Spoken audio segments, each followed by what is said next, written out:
예수님 공생에는 주님께서는 천국 복음을 전하고 자신이 메시아인 것을 표적과 이적으로 많이 드러내셨어요. 그러나 그 당시 사람들이 예수를 그리스도로 믿는 사람들은 많지를 않았어요. 왜 그러냐면 성령의 역사가 없기 때문입니다. 예수님이 이 땅에 오신 것은 인류를 죄에서 구원하러 오셨는데 그 구원을 이루기 위해서는 먼저 죄 문제를 해결해야 됩니다. 그래서 하나님의 뜻을 따라서 자기 몸으로 세상 죄를 지고 십자가에서 죽음으로써 인류의 죄를 대속하셨죠. 그리고 죽은 자 가운데서 3일 만에 부활하심으로써 사망에 놓인 사람들이 이제 생명의 길로 나올 수 있는 그 천국 길을 열었습니다. 그래서 요한복음 14장 6절에 보면 내가 길이요 진리요 생명이라. 누구든지 나로 말미암지 않고는 내 아버지께 올 자가 없느니라. 그리고 그분이 이제 부활하신 이후에 또 하늘로 성천하셔서 하늘 보좌에 앉으시고 도의사 성령을 자기 제자들에게 보내죠. 그래서 성령이 마가다락방에 임함으로써 120 이제 문도가 성령을 받아서 그 성령의 감동으로 말미암아 예수를 밝히 알게 되었죠. 3년 6개월 동안 예수님의 가르침을 받았지만 그것이 무슨 의미인 줄 몰랐어요. 그래서 성령이 임하니까 예수님이 가르쳐 준 그 모든 것이 이제 깨달아지고 기억이 나고 생각이 난단 말이에요. 그게 믿음이 됐어요. 근데 그 자기 속에 불이 되는 거죠. 그래서 세상으로 나가서 예수는 그리스도이시다 하면서 복음을 선포하게 됩니다. 그랬더니 많은 사람들이 막 예수를 믿고 죽게로 이제 돌아오는 역사가 일어나고 있는 거죠. 예수님은 공생애를 통해서 천국 복음을 말씀하셨고 또 자신이 메시아라는 것을 표적과 이적으로 드러내시면서 제 문제를 해결해 주시고 천국 문을 열어주신 것이죠. 그러나 복음을 선포하는 것은 성령을 제자들에게 보내서 믿는 자들에게 보내서 그 사도 또 예수를 믿는 자들로 통해서 이 복음이 그때부터 모든 민족에게 선포되기를 시작하는 거죠. 근데 복음을 전해서 구원하는 사역은 사도행전부터 시작되는 거거든요. 그러면 사도행전의 역사는 사도들의 이제 사역이단 말이죠. 그러나 사복음서, 마태복음, 마가복음, 누가복음, 요한복음 이것은 예수님이 이 땅에서 행하신 사역이고, 그 다음에 사도들은 성령을 받고 이제 복음을 전하는 그 내용이 사도행전부터 이제 시작이 되고 있습니다. 그러니까 예수님은 공생을 통하여 제문제를 하고 천국문을 열었고 이 복음을 선포하기 위하여 성령을 제자들에게 보내주는 그 사역을 하셨습니다. 그러나 성령을 받은 제자들이 비로소 뭐 이 세상에 복음을 선포하여서 영혼을 구원하는 그 사역을 하는 건데, 그래서 이제 제자들이 성령을 받고 막 나가서 복음을 전하는데 예수와 똑같은 능력이 나타나고 역사가 일어난단 말이에요. 그러니까 예수님이 행하신 역사와 말씀과 또 제자들이 나가서 일어나는 그 능력과 그들이 전하는 말씀이 똑같았어요. 예수님도 자기 입으로 말한 것이 아니고 율법과 선지자의 증거를 받고 이 땅에 오셔서 율법과 선지자의 예언의 말씀을 그대로 다 이루신 것이 이루셨거든요. 그 이루신 것을 이제 제자들이 그대로 또 뭐 전하는 거죠. 그러니까 예수님이 전하는 역사와 말씀과 제자들이 나가서 전하면서 나타나는 역사와 그 전하는 말씀의 내용이 똑같은 거예요. 똑같아야 주님의 종이 되고 또 사도가 되는 거죠. 만약에 오늘날 이제 말씀을 전하는 이제 주의 종들이 예수님이 전하는 말씀과 사도들이 전하는 말씀과 다르다면 이거는 하나님의 종이 아니잖아요. 이단이라는 것은 끝 딴자를 쓰거든요. 그럼 처음은 맞아요. 중간도 맞아요. 그런데 점차로 내용을 깊이 들어가면 들어갈수록 하나님의 뜻과 맞지 않아요. 틀린단 말이에요. 그게 이제 이단이라 하는 거예요. 그리고 이제 비슷하게 전하는 것은 또 사입이라 하는 거죠. 이 땅에서도 진품이 있고 또 이제 가짜가 있지 않습니까? 가짜하고 진품하고 나누면 전문가가 아니면 구분이 안 된단 말이죠. 그러나 하여튼 하나님의 뜻과 맞지 않는 말씀은 이건 잘못된 것이다. 사도전에 전하는 말씀의 내용이 예수님이 전한 말씀과 똑같다. 예수님이 전한 말씀은 또 구약의 율법과 선지자들이 예언한 말씀과 똑같단 말이죠. 그래서 율법과 선지자의 말씀이 예수 그리스도로 말미암아 성취가 되었고 예수 그리스도로 말미암아 성취가 된 것을 사도들이 또 그 내용을 그대로 전한다. 오늘날도 그 말씀 안에서 우리가 말씀을 선포해야 된다는 거죠. 그래서 사도들이 이제 성령을 받고 나가서 말씀을 이제 선포를 하는 거죠. 그 선포하는 내용을 사도행전에 쭉 보면은 예수님은 율법과 선지자의 증거를 받고 오신 분이다. 그리고 그분은 우리 세상 죄를 죽으심으로 인류의 죄를 대속하셨고 또 우리를 의롭게 하시기 위하여 죽은 자 가운데서 3일 만에 부활하셨다. 그분의 죽음은 그가 죄가 있어서 죽은 것이 아니고 우리 죄를 대신 주고 죽었으므로 죽었다. 그걸 믿고 그리고 또 우리를 어렵게 하시기 위하여 사망의 근세를 깨고 3일 만에 부활하셨다. 이것을 믿으면 우리가 구원을 받는다. 그 사도들이 전하는 그 내용이 그 틀을 벗어나지를 않습니다. 그 사도행전에 이제 스데반, 베드로, 그 다음에 바울이 전하는 내용을 보면 그 틀을 벗어나지가 않아요. 예수님도 공간복음에 보면 윤리도덕적인 말씀을 전한 적은 한 번도 없어요. 그리고 사람은 사람답게 살아야 된다는 종교적인 교훈을 한 것도 사복음서에는 없어요.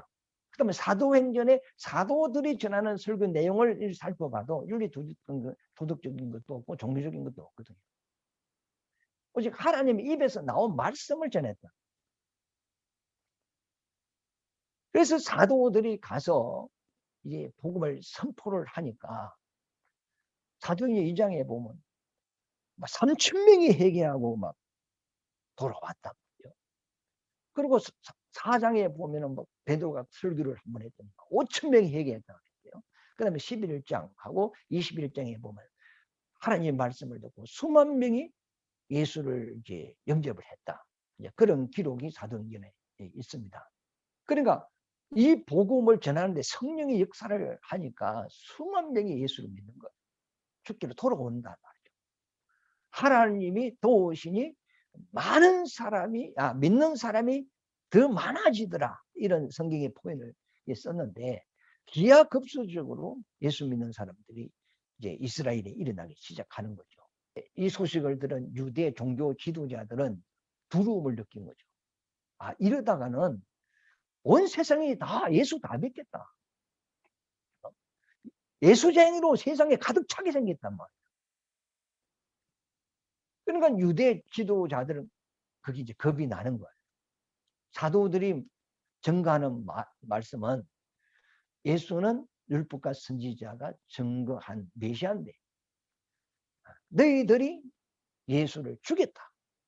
그러나 하나님은 죽은 자 가운데서 3일 만에 그를 다시 살리셨다. 우리가 그것을 친히 본 자다. 그러므로 예수는 우리의 구주이시며 누구든지 그를 믿으면 구원을 받는다. 이렇게 사도들이 선포를 한단 말이에요.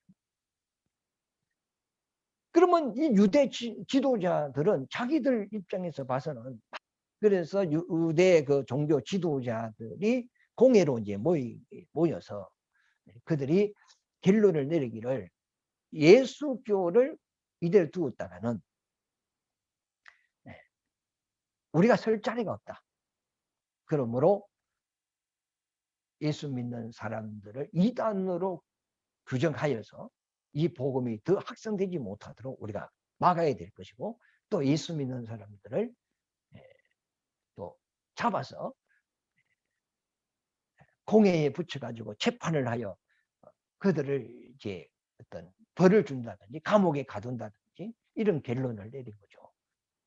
이때부터 이제는 이 예루살렘 안에서 그 박해와 핍박이 이제 일어나게 되었습니다. 그래서 서대반이 막 복음을 전하는데 돌에 맞아 죽잖아요. 베드로가 말씀을 전하다가 감옥에 갇히게 되고 이틀 후에 사형을 당한단 말이에요. 그리고 예수 믿는 사람들이 불이익을 당하고 이제 목숨의 위협을 느끼게 됐습니다. 그래서 너무나 핍박이 강하게 오니까 예수 믿는 사람들이 이제 이방으로 다 도망을 가버렸어요. 그래서 사도행전 8장 1절 말씀에 보면 사도 외에는 예수 믿는 사람들이 다 이방으로 도망을 가버렸다 그래요. 워낙 핍박이 강하게 오니까 어찌 보면 이것이 하나님의 역사입니다. 예수 믿는 그 제자와 그 성도들이 예루살렘에 이렇게 집중적으로 모여 있었어요. 그런데 하나님의 뜻으로 보면 이들이 전 세계로 퍼져나가야 됩니다. 이 퍼져나가야 나가야 되는데 이때 유대 종교 지도자들이 예수교를 이단으로 취급하여서 박해가 들어오니까 그때서 이 예수 믿는 이스라엘에 있는 사람들이 전 이방으로 퍼져버렸단 말이에요. 확산이 되기 시작한 거죠. 불에 휘발유를 붓는 거와 마찬가지. 휘발유를 부으면 막 불이 막 순식간에 퍼져버리듯이 박해가 들어오니까 예수 믿는 사람들이 사방으로 흩어져 버리거든요. 이 박해가 어찌 보면 이 복음이 전 세계로 퍼지는 확장성을 이룬 겁니다. 하나님의 말씀을 가진 성도들이 집단적으로 모여 있었는데 이들이 이방으로 흩어짐으로써 복음의 불꽃이 이방으로 뻗쳐나가는 겁니다. 복음이 싹 사방으로 퍼져나가는 그런 현상이 돼버린 거죠. 그래서 이 이스라엘의 그 박해가 일어난 이것이 세상적으로 봐서는 안 좋은 것이지만은 하나님의 입장에 봐서는 이건 하나님의 뜻대로 됩니다. 마태복음 12장 4절 말씀에 보면 하나님께서 아브라함에게 너로 말미암아 천한 만민이 복을 받는다 했거든요. 그러면 그 복은 이런 뭐 물질적인 복을 이야기하는 것이고 그것이 아니고 하나님이 우리에게 주신 참 복은 구원의 복이거든요. 아브라함에게 내가 약속의 아들을 주겠다 그랬어. 그 약속의 아들이 갈라디아서 3장 16절 말씀에 보면 예수님을 이야기합니다. 그렇죠?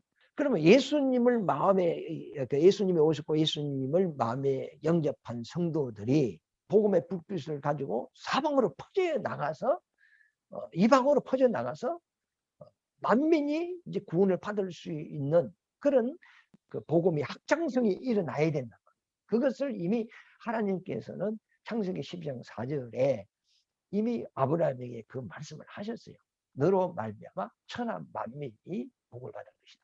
그러니까 구원자 예수는 이스라엘에 오셨으나 이스라엘에 가만히 머물러 있으면 안 되고 이 복음이 전 세계적으로 땅끝까지 확산되어서 퍼져나가야 될 것을 천하 만민이 구원을 받아야 될 것을 이미 아브라함에게 이야기했거든요. 그리고 이사야에서도 이야기하고 사도행전 13장에도 말하기를 이스라엘은 이방의 빛이라 그랬어요.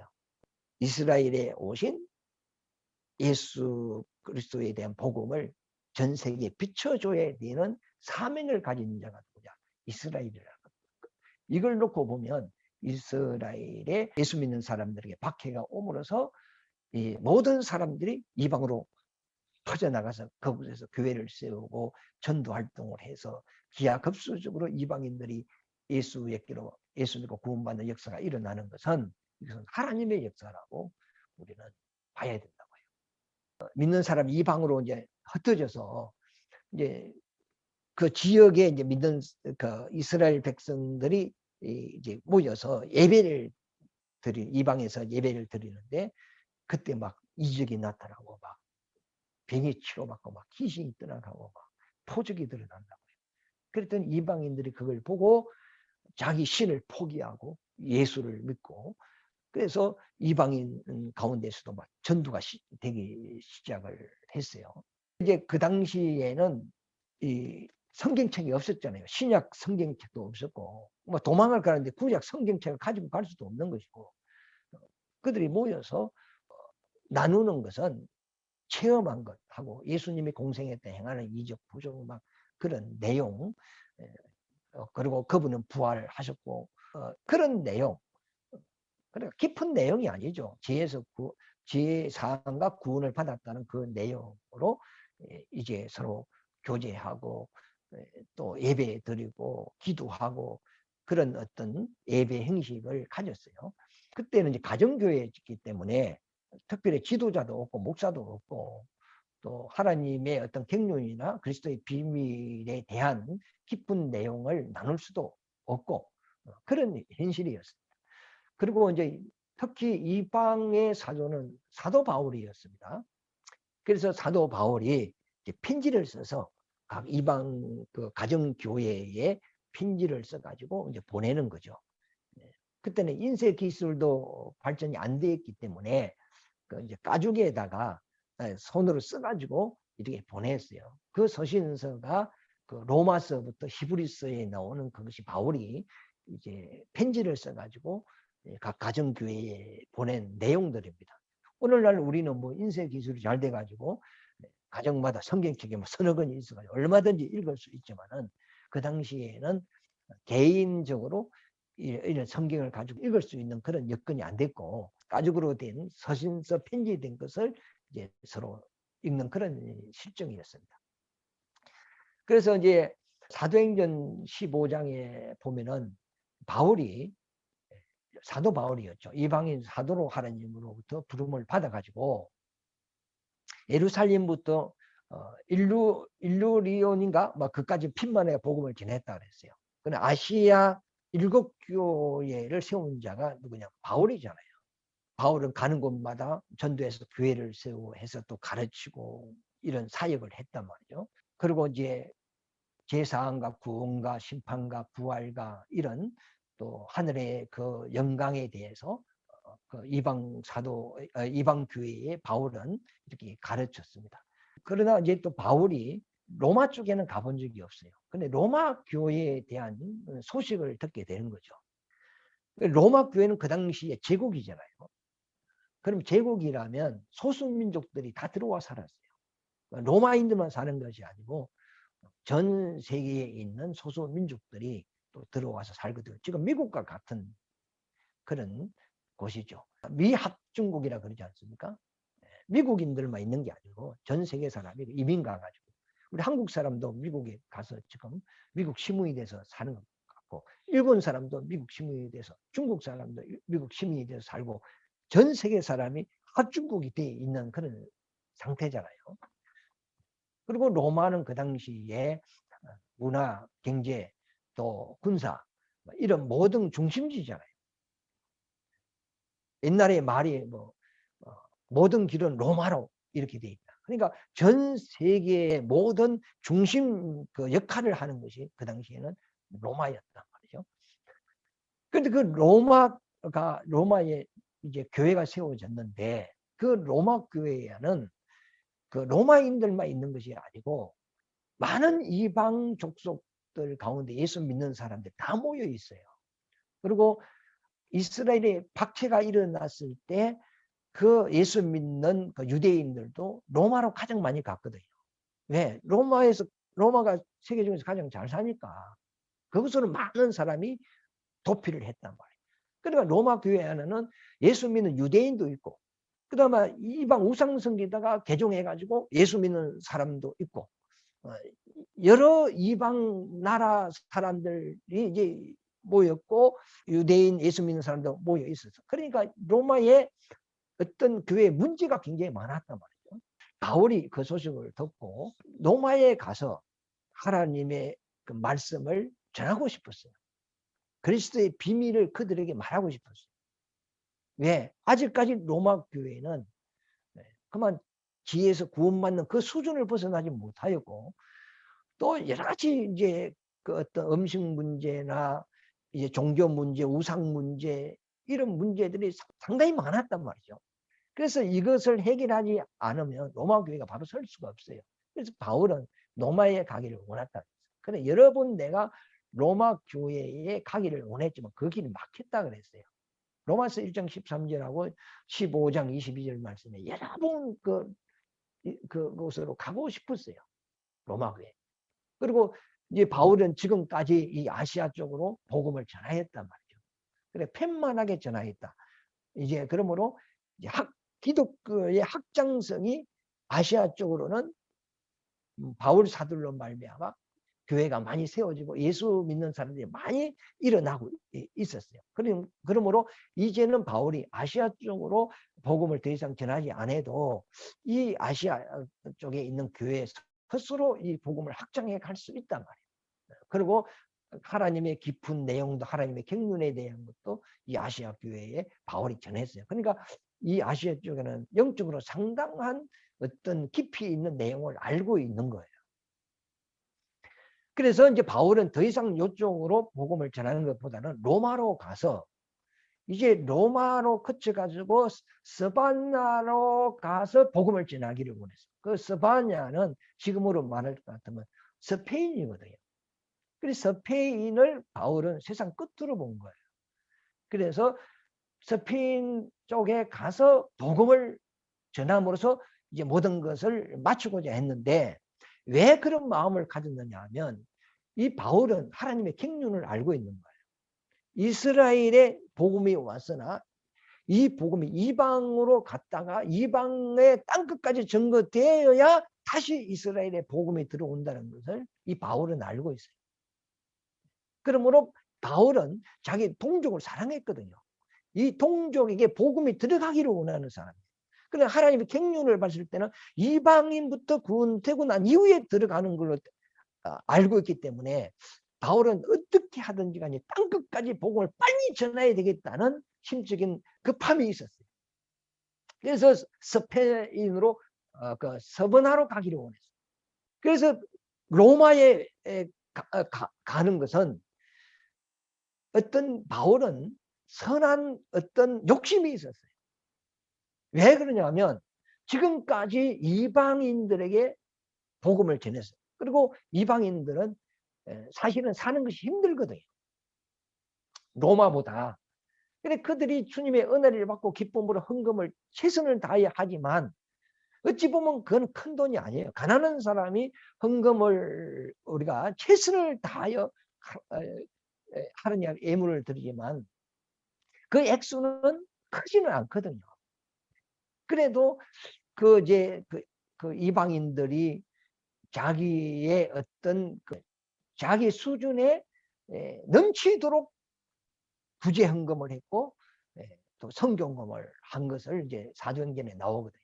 그래서 그것을 가지고 이스라엘 예루살렘 쪽 그 교회 핍박도 있고 여러 가지 환난을 당한단 말이에요. 그다음에 예수 믿는다고 해가지고 불이익을 당하고 그래서 밖으로 공개적으로 활동도 못하고 그럼으로써 생활에 굉장히 어려움을 당하는 성도들이 있었는데 바울은 수시로 이방인 교회로 통하여서 이제 구제헌금과 선교 헌금을 가지고 예루살렘에 올라가서 이제 예루살렘을 이제 예루살렘 교회에 전달하기도 하고 그렇게 했어요. 그러나 이제는 이제 로마로 통하여서 서버나 쪽으로 가고 싶었어요. 왜 로마를 가고 싶었느냐 하면 첫째는 그들에게 은혜를 주고 싶었어요. 이 그리스도의 비밀이 뭔가, 하나님의 경륜이 뭔가 깊은 내용을 그들에게 말해주고 싶었어요. 그래서 그들이 은혜를 받으면 하나님 앞에 감사를 할 때 그들이 성경금을 지원하는 걸 가지고 서문화로 이제 가서 그곳에 이제 복음을 전하고 싶었거든요. 왜 그러냐면 로마는 그 당시에 최고의 부자 나라잖아요. 세계 돈이 로마에 다 있잖아요. 지금 미국이 가장 세계의 부한 나라지 않습니까? 우리나라 돈은 다 어디 있습니까? 다 서울에 있잖아요. 부자들이 다 어디 살고 있습니까? 서울에 살고 있다. 이 시골에 있는 사람들은 그러면 큰 부자가 없어요. 그럼 헌금을 해도 최선을 다해야 하지만은 큰 부자가 내는 것에 비하면 액수는 이게 적단 말이죠. 부자는 보통으로 하는 것이 예를 들어서 뭐 100만 원 한다고 합시다. 우리 뭐 힘든 사람들은 악기 가면서 최선을 다해 하는 게 들어도 뭐 10,000원, 50,000원 그 수준인데 부자들은 뭐 그럼 100만 원하고 어떤 사람은 억도 내버리고 이런단 말이에요.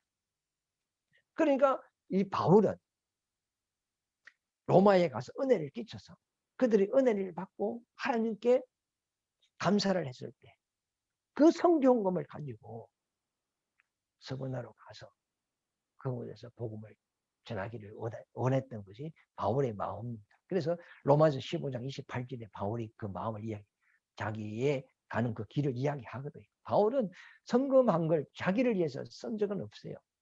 그에게 헌금이 나오면 그걸 전달하는 것을 자기가 안 했어요. 믿을 만한 두세 사람을 보냈어요. 한 사람을 보내지 않아요. 왜? 중간에 잘못될 수 있으니까. 그는 두세 사람을 보내서 전달하고 사역을 했죠. 그래서 이제 바울이 복음을 전하고 싶어서 로마에 전하고 싶었는데 바울이 말하기 1절에 보면 예수 그리스도의 종 바울은 사도로 부르심을 받아 하나님의 복음을 위하여 택정함을 입었으니 그랬어요. 바울은 로마 교회에 자기를 소개할 때 내가 사도로 부르심을 받았다. 예수님으로부터 사도로 부르심을 받았다. 이 이야기를 합니다. 그런데 그 당시 사람들은 바울을 사도라고 인정하는 사람은 아무도 없어요. 사도는 예수님이 택한 12 제자가 사도고 바울은 사도가 아니다 말이에요. 그런데 바울은 자기를 로마 교회에 소개할 때 사도라고 이제 소개를 한다고요. 남들은 인정 안 해도 나는 하나님께 부름을 받고 이 복음을 위해 택정함을 입은 보냄을 받은 사도다. 이것을 이제 강조를 하게 됩니다. 그러나 로마 교회에서는 바울을 사도로 인정하지 않기 때문에 바울을 받아들이지 않아요. 그러나 여러 번 이제 로마 교회에 가서 은혜를 끼치고 싶었는데 이 길이 막혔다. 이 13절에 한번 보시면 13절 보면 1장 13절이죠. 형제들아 내가 여러 번 너희에게 가고자 한 것을 너희가 모르기를 원하지 아니하노니 이는 너희 중에서도 다른 이방인 중에서와 같이 그렇죠. 바울이 지금까지 이방인들에게 이제 복음을 전하고 교회를 개척하고 복음 사역을 했다 이 말이죠. 그래서 이방인 중에서 이제 많은 사람이 열매를 이제 예수를 믿고 구원을 받았다. 이 말이죠. 그래서 다른 이방인 중에서와 같이 열매를 맺게 하려 함이로되 지금까지 길이 막혔다. 내가 로마에 가고 싶은데 이 길이 막혔다. 로마에서 바울을 초청 안 해준다 이 말이죠. 여러 번 문을 두드렸는데 그들이 허락하지 않는다. 인정하지 않는다. 하여튼 시간이 가서 그 다음 시간에 이어서 하겠습니다만은 오늘 우리가 이 말씀을 생각하면서 이스라엘에 큰 파티가 일어났을 때 그때 이스라엘 백성들이 예수 믿는 사람들이 이방으로 도피를 했다.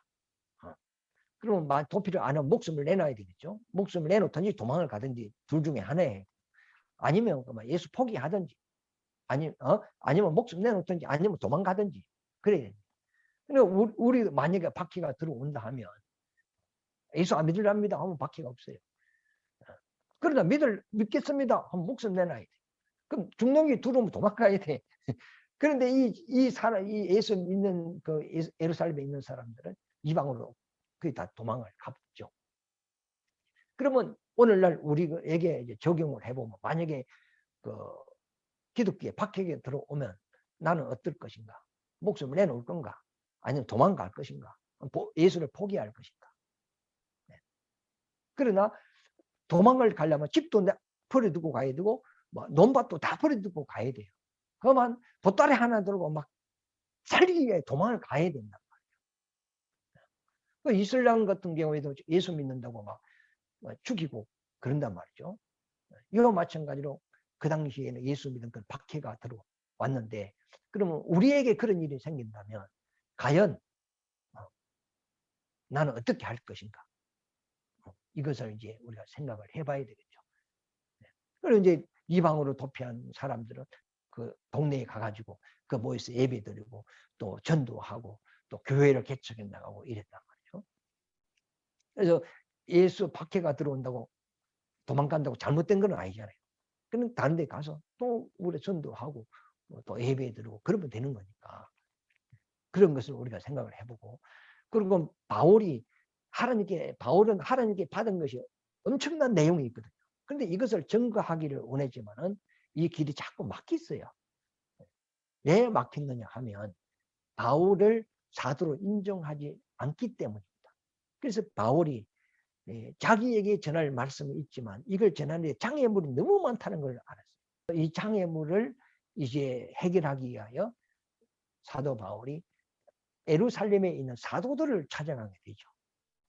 사도행전 15장과 21장에 보면 사도들을 찾아가서 내가 하나님으로부터 이렇게 부름을 받고 내가 성령 기름 부음을 받아서 이 복음을 이방에 전했다. 그리고 이방 모든 곳에 교회를 세우고 개척하라고 이방 사람들이 자기 우상을 버리고 하나님께로 돌아왔다. 내가 전하는 것은 예수 그리스도가 하나님의 아들이시고 인류의 구원자라는 것을 전하였다. 내가 말씀을 전할 때 성령의 증거가 나타나고 귀신이 떠나가고 병이 치료받고 하나님의 손길이 나와 함께했다. 이런 복음 사역한 내용을 예루살렘 사도들이 모인 그 가운데서 공개를 합니다. 사도들이 이제 바울이 말하는 내용을 듣고 자기들이 전하는 내용과 틀리지 않고 또 성령이 보증하고 있고 하니까 바울을 하나님의 종으로 인정을 합니다. 그래서 사도들의 그 회의에서 이제 바울이 이제 인정을 받으니까 이제 바울이 복음을 전하는 데 있어서 더 수월해졌죠. 바울은 어떤 사도 직분 그런 게 별 관심이 없습니다. 그러나 예루살렘 사도를 찾아간 것은 이 복음의 장애를 없애기 위하여 몇 분을 찾아갔거든요. 그래서 베드로도 만나고 야고보도 만나고 요한도 만나고 다른 사도들도 만나서 이 장애물을 이렇게 없애는 거죠. 그런 내용들이 이제 그런 내용의 배경을 가지고 우리가 로마서를 공부해야 되고 공부해야 이해가 될 것입니다. 오늘 그 내용은 시간이 갔으므로 여기서 멈추도록 하겠습니다.